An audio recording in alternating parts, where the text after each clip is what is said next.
pra pensar por que não se fazem mais filmes como antigamente? Eu, como sou uma pessoa que assisto muitos filmes e séries desde muito nova, passei por diversos momentos aí do cinema, seja alugando um filme em casa, seja indo pro cinema todo final de semana, seja esperando ansiosamente pro novo filme ou até mesmo por uma nova série. Eu lembro a primeira vez que eu assisti Titanic, eu lembro como se fosse ontem, eu fiquei encantada assim com as cores da tela, aquele navio indo água abaixo, e eu posso dizer pra vocês que eu tive muitos pesadelos por conta desse filme, mas era tudo tão vívido, as cores, os atores, as cenas, era tudo tão bonito. Lembro dos filmes Meninas Malvadas e As Patricinhas de Beverly Hills, que mudaram completamente a minha adolescência. Eu passei meses fissurada em usar rosa, eu queria ser como elas. Até hoje, inclusive, eu acho que eu gosto tanto de rosa, como vocês podem ver, por causa disso. Eu posso citar tantos e muitos filmes de Hollywood. O Silêncio dos Inocentes, Forrest Gump, O Diabo Veste Prada, Pulp Fiction, Ben Indomável, Sexto Sentido, Cidade de Deus, que não é de Hollywood, mas tá aí entre esses filmes muito bons. A lista é gigante, desde filmes mais bobos até aqueles filmes de clássicos mesmo. Eu amava assistir Superbad, eu amava assistir 10 Coisas que Eu Odeio em Você,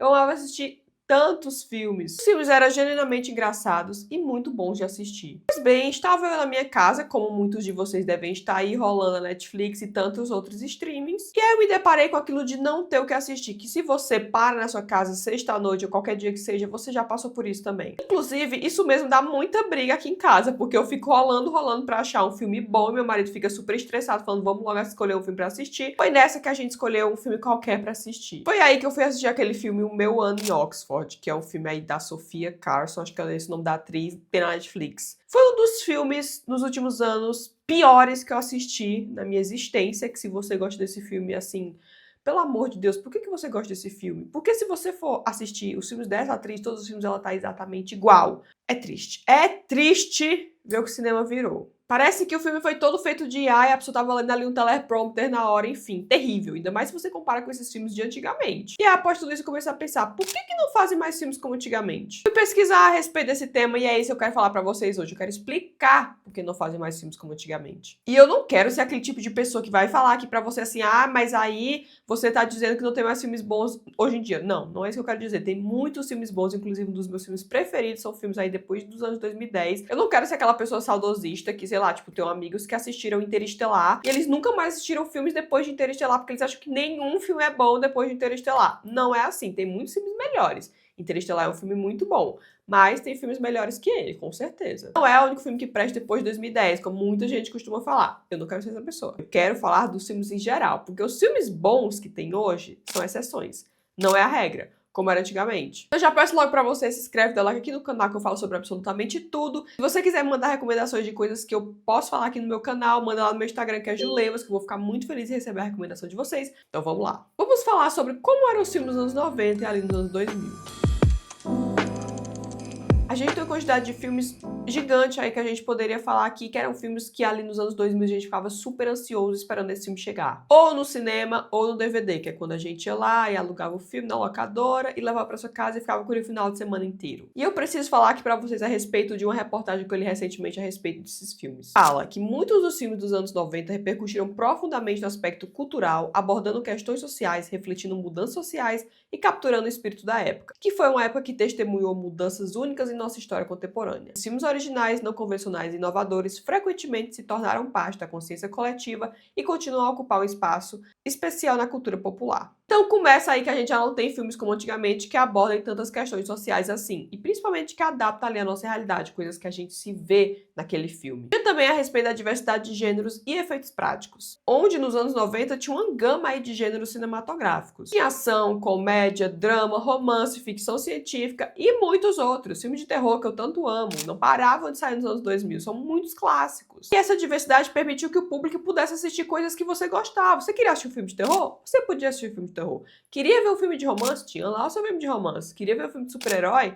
Não era tudo como super-herói como é hoje. Isso aí junto, né, aquela coisa de efeitos práticos, que eles queriam mostrar como se fosse real. Há uma vida a esse mundo que eles tanto imaginavam, como por exemplo o que ele cita aqui na reportagem, Jurassic Park. E também se junta muito ao fato da nostalgia, onde você assiste esses filmes dos anos 2000, enfim, você sente um aconchego, você sente uma coisa feliz. Esses dias eu estava assistindo inclusive a Operação Cupido, que eu vi aqui em outro vídeo do YouTube, e aí eu fiquei lembrando da Operação Cupido, como era bom aquele filme, meu Deus, as cores, a Lindsay Lohan ali. E aí você assiste os filmes que a Lindsay Lohan tá hoje em dia, aquelas cores horríveis, super saturadas, enfim, que fica mudando de tela o tempo todo de um lado pro outro. Tem o filme da família Addams, que é um clássico, que se você comparar, né, tem a Wandinha hoje, que obviamente passaram, sei lá, muito tempo, obviamente não é a mesma coisa, mas as cores do filme da família Addams e o jeito que ele foi feito, comparando com a série da Wandinha, é uma coisa assim muito complicada, e principalmente se você fala aqui de efeitos práticos. Por exemplo, eu tava assistindo esse final de semana o filme do Labirinto do Fauno. O Labirinto do Fauno, meu marido nunca tinha assistido. O Labirinto do Fauno é um dos meus filmes preferidos da vida. É muito, muito bom mesmo. Eu amo esse filme de paixão. Esse filme foi feito em 2006, onde a tecnologia não era como é hoje. E eu fiquei impressionada assistindo esse filme depois, sei lá, faz uns 2 anos que eu não assistia, vendo o CGI do filme. Por exemplo, os efeitos práticos ali do Labirinto do Fauno, enfim, do fauno, o CGI e tudo mais, o sapo lá que aparece no filme, você compara ele com o Wandinha da vida, né, que tem um raio de um monstro lá da Wandinha, é bizarro a diferença, porque o Labirinto do Fauno foi feito em 2006.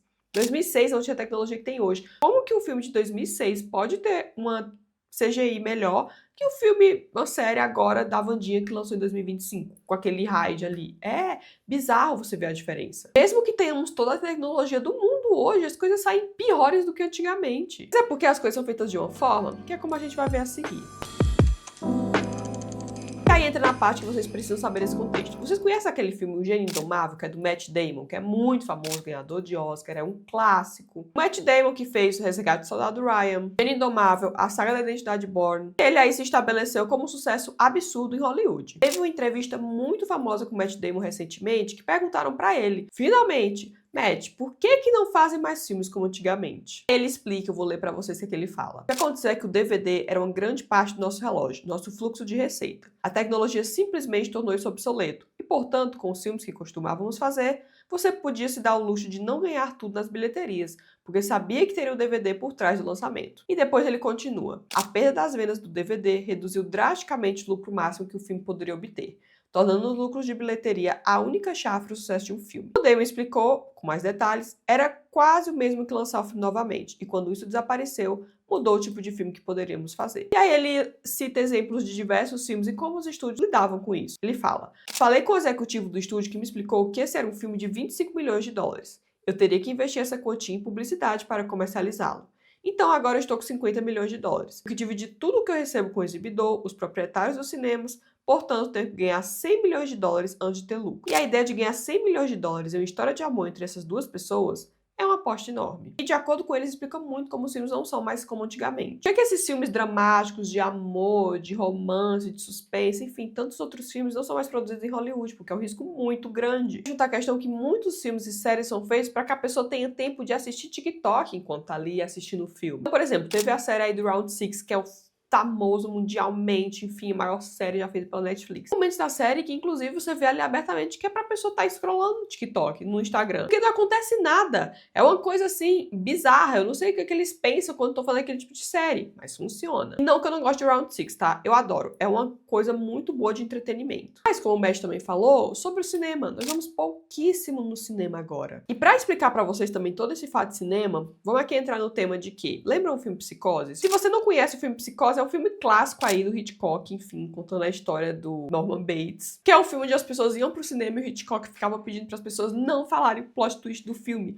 porque você ia entrar sem saber o que ia acontecer e você ia ficar muito espantado, e ninguém ia falar sobre isso, não tinha TikTok, não tinha Instagram. Ou alguém te contava, ou você não ia saber. Então todo mundo ficava ali ansioso para saber o plot twist daquele filme, que eu não vou contar para vocês. Se você não viu, você tem que assistir. Se você já viu, muito bem, esse filme é muito bom. E vocês sabem que se lançou uma série essa semana, por exemplo, tava assistindo aquela série, O Verão, The Summer Turned Pretty, o verão que mudou minha vida, né? Série muito boba, mas eu adoro essas coisas adolescentes, como já posso falar aqui pra vocês. Aí saiu a temporada, né? Eu pensei assim, tá, não vou assistir agora, eu vou esperar. Acontece que se eu abrisse o meu Twitter, se eu abrisse meu Instagram, se eu abrisse meu TikTok, ia aparecer tudo contando a série, o final da série lá. Você abre o Facebook, tava lá, o próprio Amazon Prime postou o final da série, uma cena final, assim, ó, tipo assim, contando exatamente a última cena. Depois de 2 dias que saiu, a série. Então você não tem mais tempo pra processar, você não pode mais ficar pensando, nossa, eu tô muito ansioso pra ver. Então você vai tomar um spoiler absurdo, você não tem mais como pensar, você só tem que ver. Não tá maratonando, você vai ter que maratonar também. Então se você não assistir no momento exato que sair, você vai perder completamente a magia, que era uma coisa que não tinha antigamente. Você ia pro cinema,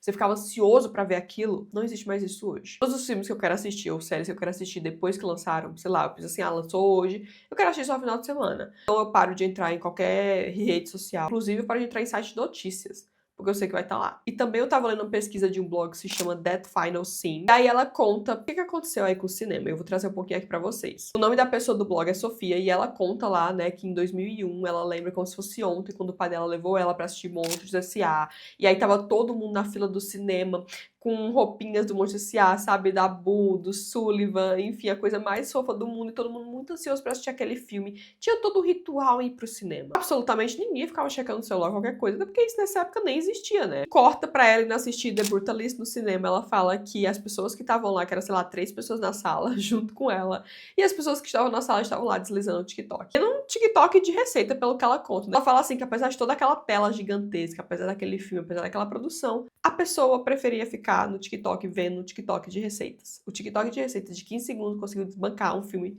de milhões sendo produzido. Uma tela gigante. Mas o artigo ela também fala que ela não quer colocar a culpa no celular, que ela não é a culpa de tudo e nem quer ser esse tipo de pessoa, e eu também não. A culpa da internet não é só culpa do celular, é muito mais que isso. E como o Matt Damon falou anteriormente sobre os dados que as pessoas não vão lá no cinema e que tá tendo muito prejuízo e que é muito difícil, vou ler aqui pra vocês sobre dados específicos. 25% dos cinéfilos vão ao cinema pelo menos a cada 2 meses, em comparação com 40% antes da pandemia. No primeiro trimestre de 2025 registrou uma queda de 7% na receita de bilheteria dos Estados Unidos e do Canadá, em comparação com o mesmo período de 2024, com março caindo 50% em relação ao ano anterior. 1 em cada 10 cinemas no Reino Unido enfrenta fechamento devido à queda de público e aumento dos custos operacionais. Ela que escreveu esse artigo, ela chega a 3 conclusões. Que é, primeiro, a autópsia, segundo, escavação e terceiro, a ressurreição, para falar a respeito do cinema. A autópsia é aquela conta que o cinema perdeu aquele espaço de exposição, onde você tinha aquele ritual de ir pro cinema. Você ia, você terminava o filme, você ficava ali em volta do cinema falando sobre o filme, perguntando para as pessoas sobre o filme, o que elas acharam sobre o filme,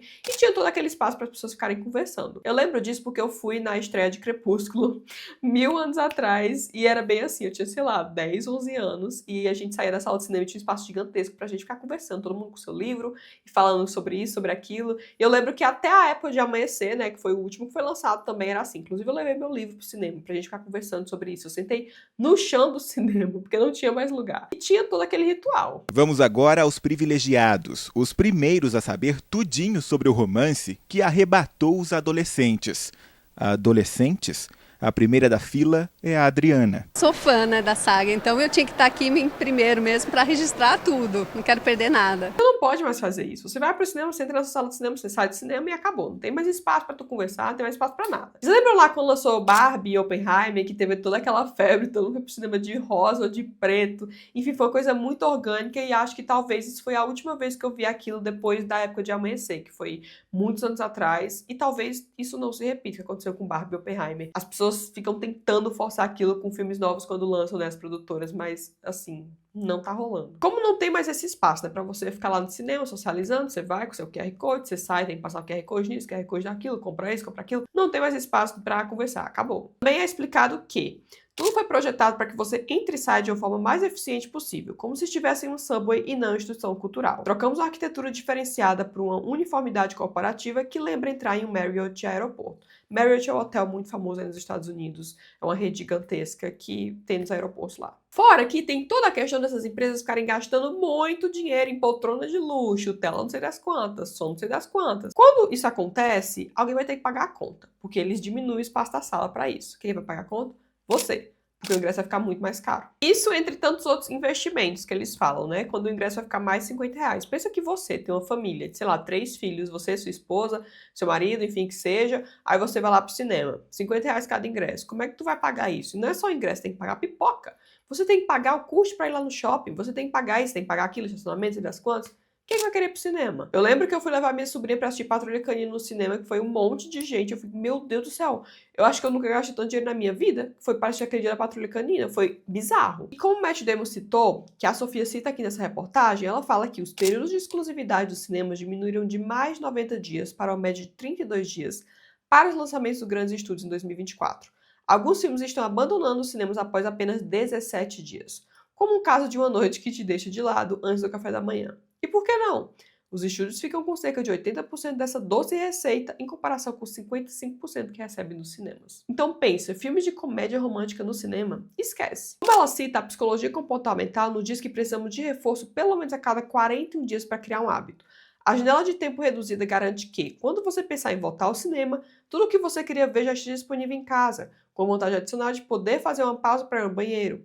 Experimente criar o hábito de academia, onde os aparelhos se teletransportam para sua sala de estar após 3 semanas. Por que você vai se preocupar em vestir calça? Então pensa o que é que os cinemas estão fazendo. Um filme passa, sei lá, uma semana no cinema, depois você vai ter o filme na sua casa, por que você vai pro cinema? Inclusive isso acontece comigo, apesar de eu amar cinema, eles tiram o filme do cinema muito rápido. Eu não tenho mais chance de ver o filme no cinema. Eu não tenho mais chance de pensar em ir pro cinema. Também ela cita a parte da escalação, que é onde hoje nós jovens conseguimos resumir um filme em 60 segundos no TikTok. Um filme de horas. Pergunta pro seu pai, pra sua mãe, pessoas próximas de você que no cinema antigamente. O que era o cinema pra eles? Era muito mais que isso. Era um lugar onde você simplesmente assistia um filme, como eu falei. Era toda uma experiência. Inclusive, pra mim já foi, imagina para as pessoas mais velhas. Como ela cita, você não precisa mais assistir a 3 horas de quando algo no TikTok de 60 segundos lhe dá toda a moeda cultural necessária para conversas de segunda-feira. Os próprios filmes se tornaram um apêndice da cultura cinematográfica. Tecnicamente, ainda estão lá, mas sem nenhum propósito aparente. Porque tinha tudo aquilo, né, de conversas, de cultura, onde você assistia vários filmes. Isso era uma coisa que eu conversava muito com os meus amigos e pessoas próximas.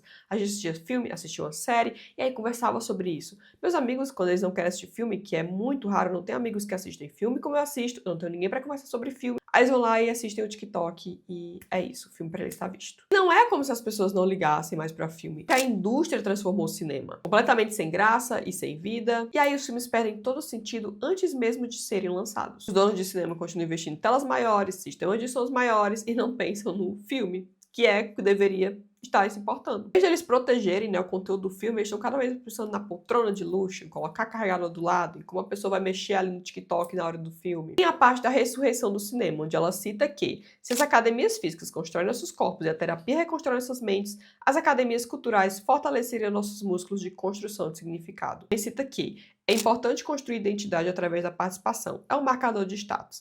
E se a assinatura de cinema evoluísse conforme você aprofunda seu engajamento? Como você poderia ganhar faixas coloridas? Imagine níveis de assinatura baseados na exploração cultural, em vez de poder aquisitivo. Os cinemas funcionassem como festivais de cinema, criando progressões deliberadas que fortalecessem os nossos músculos culturais ao longo do tempo. Tem toda a diversificação de conteúdo, que também tinha antigamente, não tem mais hoje. Falando sobre as grandes redes que poderiam pensar em fazer tipos de filme que seriam mais voltados para o cinema, ficariam mais tempo nos cinemas. E a conclusão disso é que são muitas vertentes a respeito do cinema, dos filmes e como eles funcionam hoje, por que eles não são tão bons como eram antigamente. Se trata da falta de pessoas participando do espaço de cinema, da experiência cultural que tínhamos antigamente, a grande indústria não fazer mais filmes como antigamente porque tem lucro e não é mais como era antes. Falta que a gente mostre o nosso gosto para as empresas, que elas percebam que a gente quer sim assistir aquele filme de comédia boba. Eu quero sim assistir um filme de drama mais pensado, não quero ficar só vendo filme de super-herói. Por mais que as pessoas gostem muito, a gente tem que mudar um pouco. Eu vi filmes recentemente muito bons, mas que não tiveram lucro assim. Eu duvido que filmes como eles serão lançados de novo. E não é bem por aí. Se o filme não der ruim, não é porque as pessoas não gostam. Talvez você não deu tempo para as pessoas verem esse filme. Eu tive que catar o filme em muitos abismos para poder assistir. Você não tá mostrando seu filme para as pessoas. Precisamos dar tempo para que as pessoas assistam e assim talvez podemos ter filmes como eram antigamente. Principalmente para a nova geração, que, coitados, não sabem como é os filmes antigamente. E que pena. Tomara que volte. Trouxe esse vídeo um pouco para explicar para vocês um pouco a respeito disso. Falem a opinião de vocês. Eu espero que vocês tenham gostado. Beijo.